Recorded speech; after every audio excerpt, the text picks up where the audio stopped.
Olá, galera do canal Viver Orquídeas Ideias. Eu sou o Lúcio Ximenes. Tô aqui com essa planta que vocês estão focalizando aí, a Cattleya labiata, e nós vamos fazer aquele vídeo, tudo que eu sei sobre a Cattleya labiata. Esse vídeo vai ser um pouquinho mais longo que os outros, mas não vai chegar a mais que 10 minutos não, porque a gente vai contar a história dessa planta aqui.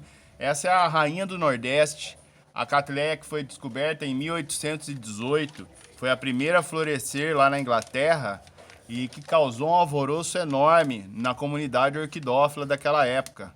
Inclusive, essa planta foi usada nas hibridações de muitas dessas plantas magníficas que a gente vê em exposição. A gente chama as repolhudas, que são flores grandes como essa aqui, que tem um labelo franjado, perfumes intensos.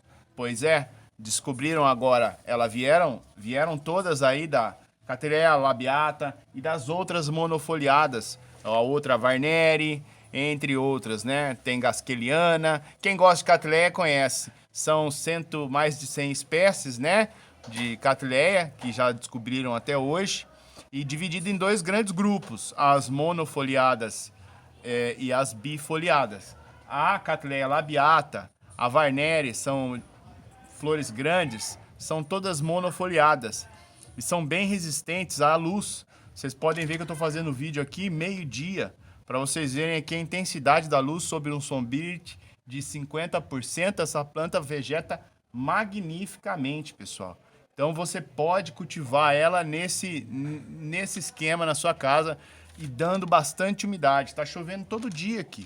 E ela toma essa chuva magnífica aí sem ter problema nenhum com a floração. Inclusive, vamos roubar aqui um minutinho aqui desse vídeo para vocês verem. Quem assistiu o último vídeo aí que tinha lagado aqui, olha para vocês verem, ressupinou o híbrido e abriu as flores, ó. Então, tá chovendo, pessoal, não tem problema nenhum quanto às flores. Você não tá mandando a planta para uma exposição, nada, não vai ter problema, não vai manchar, não vai cair a flor, ela não vai secar, não vai dar para trás. Se isso acontece, verifica outras coisas. Uma delas que eu citei no vídeo, inclusive, foi a alimentação, pessoal. A planta recebendo uma alimentação condizente, ela fica preparada para captar o que tem no ambiente. O ambiente é a luz, umidade e ventilação. Isso a gente tem fartamente na época agora do verão, nas casas da gente. Bastante luz, porque tem mesmo, a temperatura é alta, a gente tem umidade, a gente pode colocar plantas embaixo, tem a chuva, que é intensa, diária, em muitas épocas aí. E a gente tem uma ventilação também forte, e às vezes a gente precisa colocar até plantas para estar barrando um pouco, para não chegar essa ventilação excessiva nas orquídeas. Inclusive as vandas, eu ensino o pessoal a replantar no vaso plástico para estar diminuindo essa ventilação. No caso da Cattleya labiata, pessoal, esse é o clima ideal. Bastante luz, bastante ventilação e bastante umidade. E aí a gente tem esse resultado aqui. Essa planta aqui, vamos começar pela genealogia dela. Ela é monofoliada, crescimento simpodial. Aliás, desculpa, monopodial, é um bulbo na... Aliás, é simpodial sim, gente. Eu me confundi, deve ser o horário, eu tô morrendo de fome aqui, mas vamos terminar o vídeo. O crescimento dela é simpodial, é um bulbo na frente do outro. A gente tem aqui um traseiro, ó, espatado, que não floresceu, floresceu à frente primeiro, que ela provavelmente vai tentar aqui, se não polinizar, ela vai emitir flores aqui. A gente continua a adubação, no caso eu uso uma adubação organomineral, então não atrapalha a floração, então eu não paro. De repente ela vai florescer sim, tá? As cores são tipo, que é um pouco mais clara que essa é rubra, é bem mais forte a intensidade da cor no labelo, olha. Quase que não dá para ver o amarelo lá no fundo do labelo, mas tem o amarelo, que é o normal da Cattleya labiata. Aí nós temos a cerúlea, que é o azulado. Eu tenho a Varneri cerúlea, que é bem parecida com essa aqui, só que é na cor cerúlea, é um azulado. Tem semi-alba, tem alba, plena, e aí tem as outras variações que foram obtidas através dos cruzamentos. No caso, essa aqui tem uma flâmeazinha, que é um risco aqui na pétala. Vou tentar chegar perto aqui para vocês verem. Detalhe do risquinho.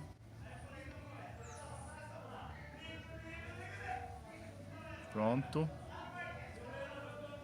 Acho que deu pra ver.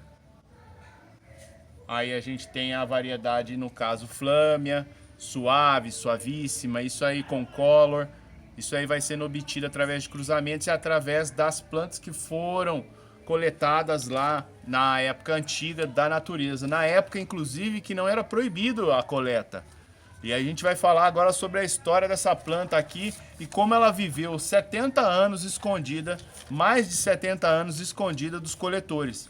No começo do século XVIII, os descobridores mandavam os viajantes para o mundo inteiro atrás dos tesouros, né? As plantas ornamentais que eram muito apreciadas na Europa, de uma forma geral, insetos,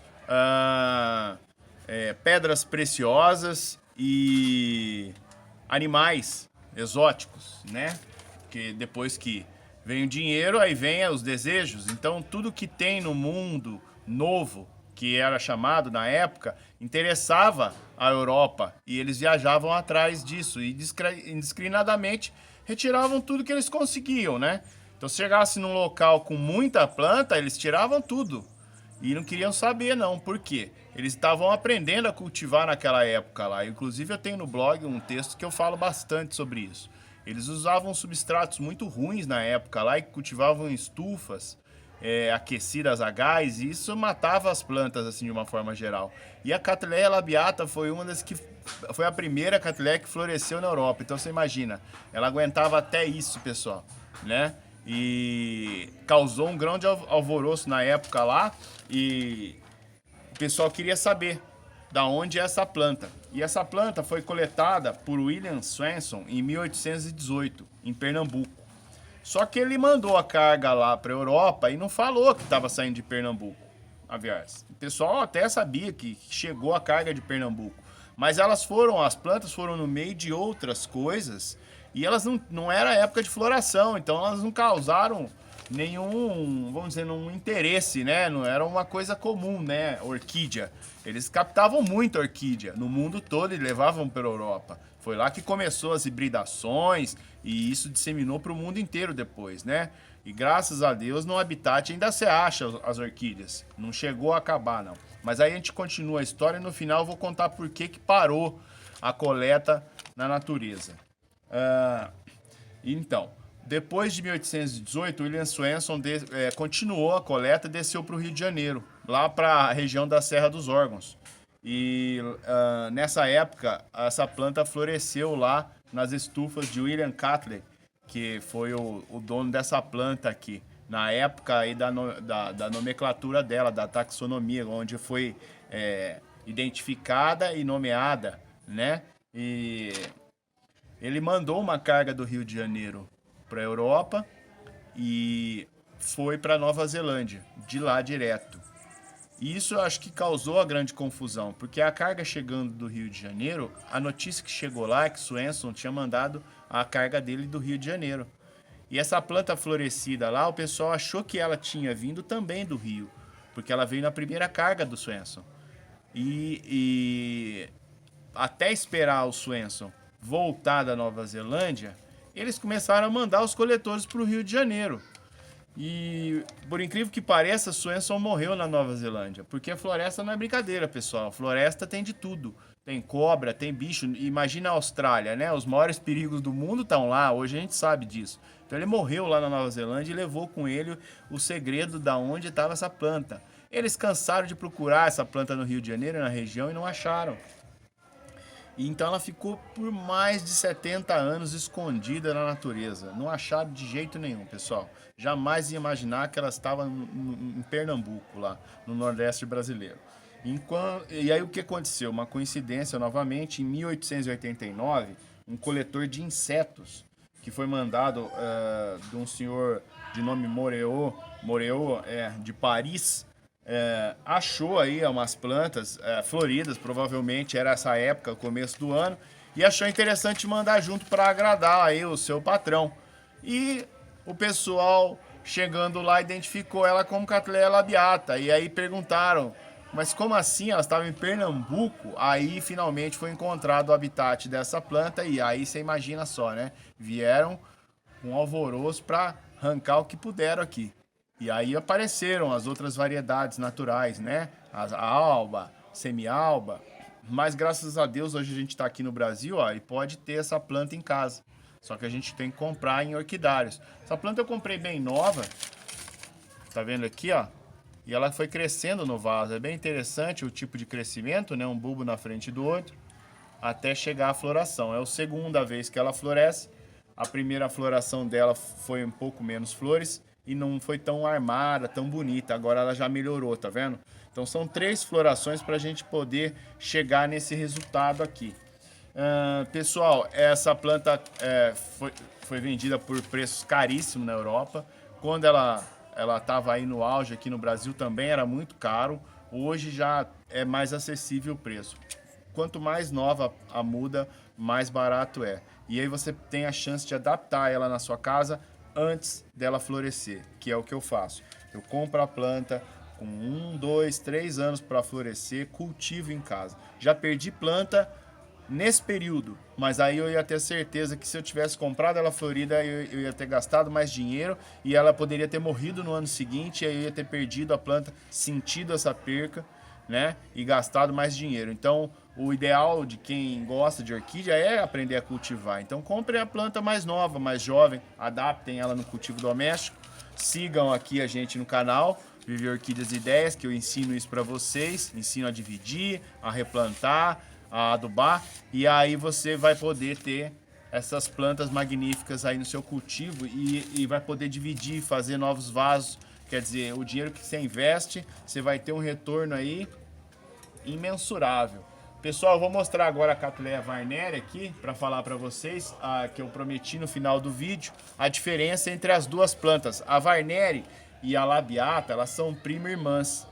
Apesar que a Labiata costuma ter um porte maior, né? Essa, no caso aqui, ela já sobressai a Varneri, porque essa Varneri aqui é um cruzamento antigo, é uma planta de 10 anos que eu tenho aqui, no cultivo doméstico aqui. E essa aqui tem 3, 4 anos só, né? Então isso aqui é um cultivar bem mais antigo, são plantas menores, bulbos grossos. A Varneri, ela costuma deixar a palha bem feia, pessoal, olha, parece até doença, ó. Chega a ficar preta, tá? E isso assusta o cultivador, mas é uma maneira de separar as duas. A Varneri tem essa palha bem preta aqui. E a época de floração de uma e de outra é diferente. A Varneri é no final do ano, outubro. No outono. Primavera. E a Labiata no verão, tá? Então tem essa diferença também.